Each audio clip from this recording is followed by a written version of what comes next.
Assalamu alaikum wa rahmatullahi wa barakatuh. Good evening or good afternoon, everybody. Let me just adjust my earpiece.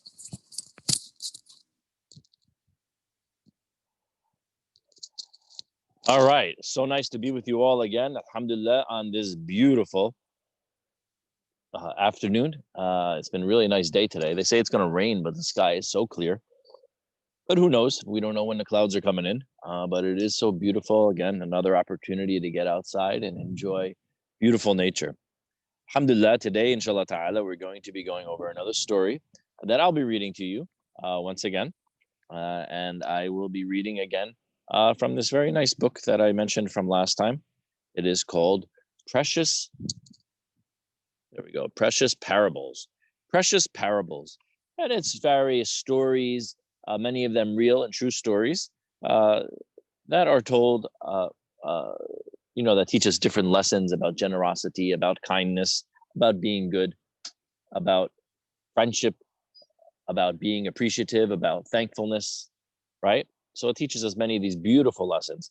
And so last time we were gathered together, we learned a wonderful story of the great man who became known as Sheikh Abdul Qadir al-Jalani. And we learned, rahimahullah, we learned about him and what he, even as a child, how because of his honesty, we saw how he affected people's lives, and then what he became later in life. And today we're going to be learning another story about a great person as well. So I'm going to read it to you. All right. This one is called, I don't know if you can see that, The Apple. The Apple. It was a hot summer day, a day that a young man named Sabbat was resting on the banks of a river. He was both hungry and thirsty. Suddenly, he saw a bright red apple floating down the river. Sabbat wanted to eat the apple. He reached out and he snatched it from the river. He then said, Bismillahir Rahmanir Rahim, and he took a big bite from the apple. What do you think happened? He saw the apple, right? He took a bite of the apple. Saw an apple floating down in the river, and he picked it up and he just bit it, just like that. After he said Bismillahir Rahmanir Rahim. But at the moment that he bit the apple, he said, "Whoops! This apple is not mine. I shouldn't have eaten it. I must find its owner right away, and I want to get his permission and his blessing." Right? So he took the apple and he was worried that he ate an apple that wasn't his, right? Even though he was hungry. So he went searching for the owner. The apple must have fallen from an orchard that sat on the edge of the river.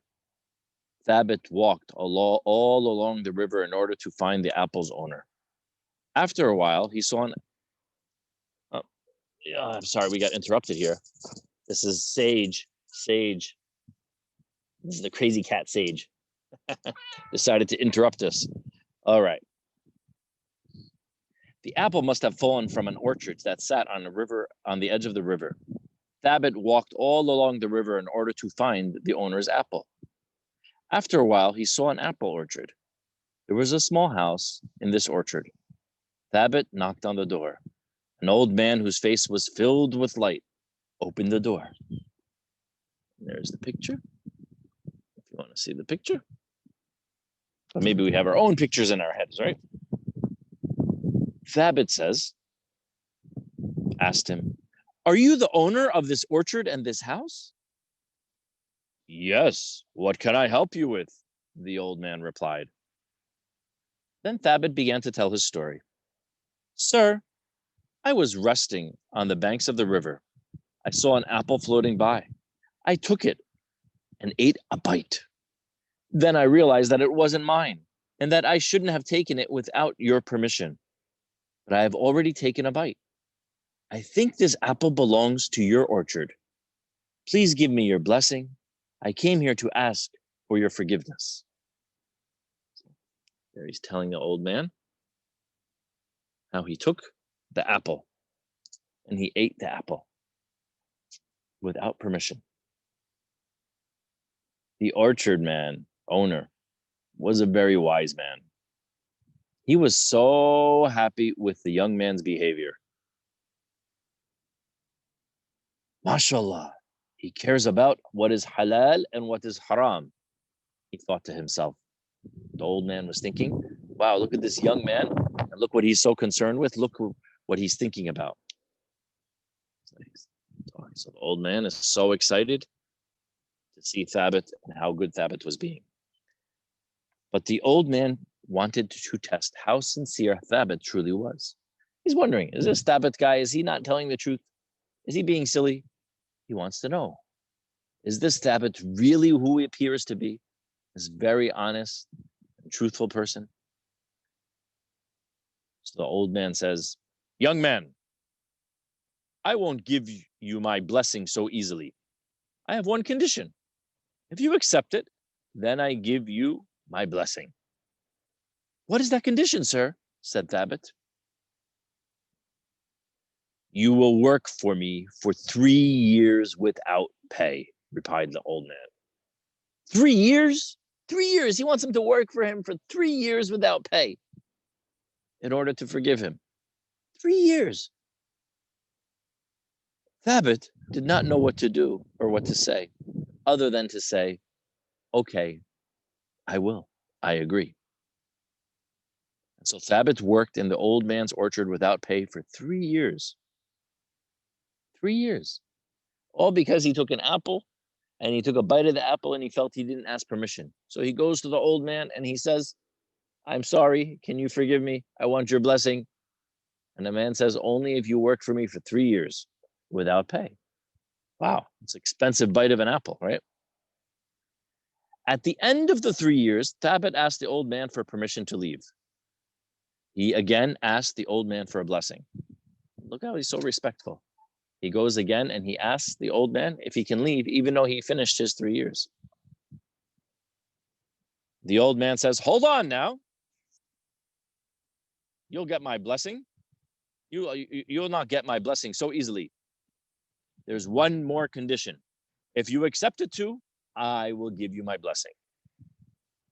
Again, he has to do something else for this old man. Thabit is such a genuine, sincere person, right? So the man tells him, I have a daughter. I have a daughter, he says. She has hands that can't touch, feet that can't walk, eyes that can't see, and ears that can't hear. If you will marry her, I will give you my blessing. What? Now you ate the apple. He said sorry. The guy said, you're not going to be forgiven by me, at least, until you work for me for 3 years. He goes 3 years working. He's ready to leave. And then he says, wait, I will forgive you and you will get my blessing if you marry my daughter, who, as he says, has eyes that can't see and feet that can't walk and hands that can't touch and ears that can't hear. Wow, what a big demand. That's a big commitment. So Thabit, look at Thabit. He's a little anxious, right? He's sweating. Thabit reluctantly accepted this condition. He accepted it. He said he will do it. He agreed to have a very simple wedding. He didn't even meet this girl. It's this guy's daughter. He's got to marry her now. My gosh.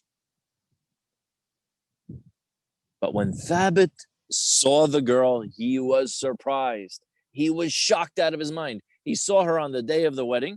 All he heard was the description of his father, that she has hands that can't touch, feet that can't walk, eyes that can't see, ears that can't hear, right? And then when he saw her, she did not look at all the way the father had described her. Did not look at all the way the father described her. Her hands could touch, her feet could walk, her eyes could see, and her ears could hear. There was nothing wrong with her.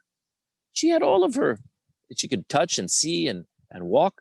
He thought he was going to have somebody who couldn't do those things based on what the father said. She was the most beautiful young lady he had ever seen. Thabit turned to the man and he asked him, how is it that you told me she couldn't hear? She had ears that couldn't hear, or eyes that couldn't see, or feet that couldn't walk, or hands that couldn't touch? How is it possible?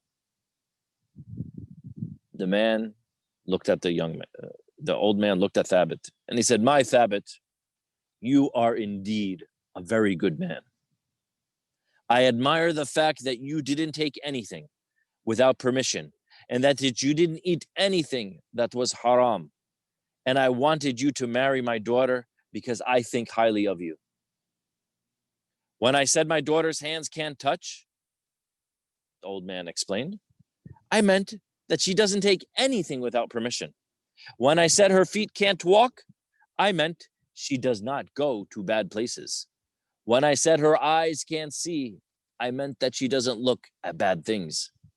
When I said her ears can't hear, I meant that she doesn't hear and listen to things that are bad. You two belong together. You two belong together." So what was the old man thinking? The old man thinking, he was thinking, it was the picture of the old man. He's explaining. He saw this young Thabit, this young man who was so honest, so righteous. He never saw such a person with such beautiful character, such beautiful akhlaq, such beautiful behavior, what he was concerned with. So he wanted to what? Keep him for a little longer, right? And he was hoping what? He knew that his daughter was what? Had beautiful character, was a beautiful woman who never cheated, who was so honest, so truthful, right? He had never seen such a beautiful daughter that he had. And he wanted to make sure that she had such a beautiful and wonderful son. A husband. So that's why he wanted Thabit to marry her. Thabit was excited. Not long after, the happy couple were married. And they lived together. And they had a beautiful, lovely boy.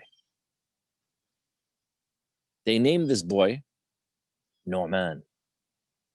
And he became loved by one and all after many years of living with them and then on his own. Norman went on to become one of the greatest scholars of Islam. Today, he is better known as the great Imam Abu Hanifa. Have you ever heard of the name Abu Hanifa? Rahimahullah. Abu Hanifa is one of our greatest scholars, our greatest teachers in all of our history.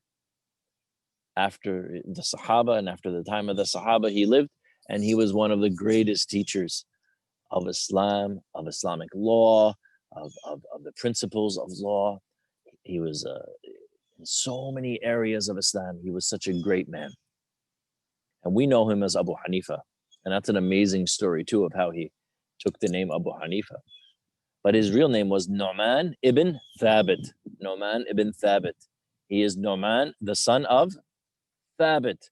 His father was that young man, Thabit, who went and ate that apple and asked forgiveness from an old man who later became his father-in-law, who he married. And he married that beautiful woman who then bore him the son, Nu'man, who became Abu Hanifa. What a beautiful story. What do we learn from this story? So many beautiful things. That the greatness of Abu Hanifa, and part of his greatness comes from who? The greatness of his parents. His parents were honest. His parents were truthful. Look how sincere and honest his father was, and his mother. And what Abu Hanifa grew up in that household. He grew up as Nu'man. He grew up in that household as truthful and honest by these amazing parents, right? Then he went on, obviously, to study and become a scholar, and he became an amazing person himself and had also amazing children, right? But this is Abu Hanifa. The great Abu Hanifa began as the son of that honest man, Thabit. So sometimes we have to remember, and what we do is when you look at people and how they became who they became, we sometimes have to remember, where did they come from, right? Sometimes they come from very pious and great people as well, too. And it's not just by accident who they are, but the parents and upbringing and how they raised him, he became the great Abu Hanifa. So that's the story of Abu Hanifa's father. His father's name was Thabit. And Abu Hanifa's name was Nu'man ibn Thabit. What a beautiful story. Abu Hanifa was also, he has amazing stories in his life. He has amazing stories of things he had done, amazing story also with his children and all that. And he's written and taught amazing things. But that's a story about his father, not about him. Maybe another time, inshallah ta'ala, we can study, or you can study the life of Abu Hanifa, Imam Abu Hanifa, one of the great scholars of law in all of our history, beginning as the son of that simple but very honest and truthful person, Sabbat. We ask Allah subhanahu wa ta'ala to bless you all, to make us people who are honest and truthful, right? To make us people who always try to do what is right. And look, when we see that Allah subhanahu wa ta'ala, you saw, oh, it's so hard, it's unfair. This man, he ate the apple, he just wanted to eat an apple, what's the big deal? But look, by that simple act of eating the apple, feeling bad about it, trying to make sure that he did right by it, he became one of the greatest people we know. And he became the father of one of the greatest people we know, all from that simple act of being honest with a small little thing. And we saw that because of his honesty with that small little thing and that truthfulness, he became such a great person. His son became such a great person. He had a happy life and happy wife as well. And we thank, so let's remember that, inshallah ta'ala. We're going to close for today. We thank everybody for joining us. And we will be back, inshallah ta'ala, for story time next Thursday, inshallah ta'ala. May Allah subhanahu wa ta'ala bless you all and have a good night. Assalamu alaikum wa rahmatullahi